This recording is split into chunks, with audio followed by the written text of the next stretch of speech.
More than 2,800 students are enrolled in the 7 schools which make up the Quincy School District. On February 9th, residents will decide to approve a $108 million bond designed to overhaul facilities and make the transition from elementary to junior high and high school easier and more efficient. The bulk of the money, about $80 million, would go to the construction of a new high school. The current Quincy High School would be remodeled into a new junior high school, while the current junior high would get a $20 million renovation to become a new K-5 elementary school. George Elementary School would get a major expansion of 8 classrooms as well as a new gymnasium. Mountain View and Pioneer Elementary Schools would also get new standalone gyms, which would replace older multi-purpose spaces which serve as a gym, cafeteria, and auditorium. To help offset a portion of the cost, the district would receive more than $10 million in state funds, and while residents, farmers, and business owners would shoulder the bulk of the tax responsibility for the bond, Quincy's data centers are covering 26% of the overall cost as well. Based on current property tax rates, residents would pay $1.89 per $1,000 of assessed value, meaning monthly rates could be between $16 and $47 on homes costing between $100,000 and $300,000. If approved, the bond would allow the district to restructure itself from 4 elementary schools which feed into the junior high and high schools into 5 K-5 elementary schools that would then feed into the new larger middle school. Those students would then transition into either the new high school or the high-tech high school. The restructure would allow the district to continue to grow with population estimates and accommodate an additional 500 students who are expected to be enrolled by 2021. Superintendent John Boyd said his hope is the voters see the bond as a long-term investment in Quincy's future. We're working really hard in the Quincy School District. We just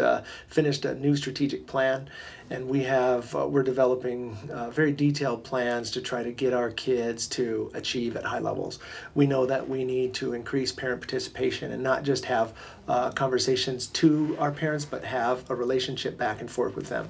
We know that we need the community to help work with us to make sure that our kids get wraparound services and can get their needs met, not only academically, but socially, emotionally. So we're building some plans, we're reaching out to our community, we're meeting with them and trying to get our whole community interested and involved in the education of our students. And Quincy's amazing. They support education in very high levels. So I'm absolutely optimistic that we'll get to a place where we can do that.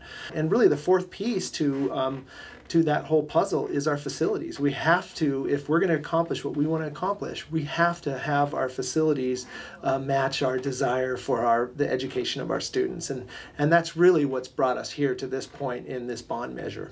In Quincy, Devin Higgins for iFIBER 1 News.